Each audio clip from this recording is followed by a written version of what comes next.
Alam mo, isa sa pinakamasarap na pakiramdam ang pagmumotor ng long ride. Yung tipong pagsakay mo pa lang ng motor, pagpaandar ng engine, may mararamdaman ka ng kakaibang saya.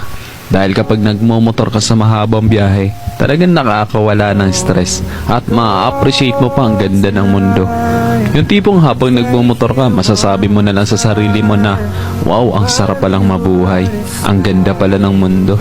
Lalo na kapag ang patakbo mo yung chill lang, yung ini-enjoy mo lang talaga ang moment. Madami kasi tayo kanya-kanyang problema sa buhay.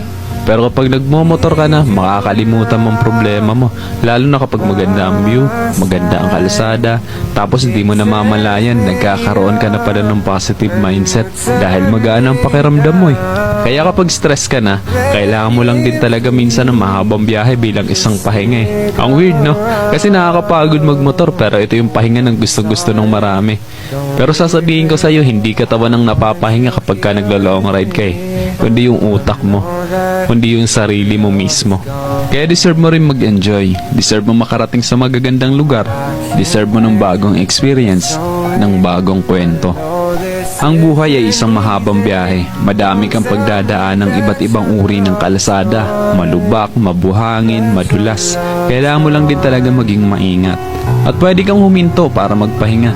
Tapos, biyahe na ulit. So paano ba yan? Hanggang sa muli. Ride safe always and God bless.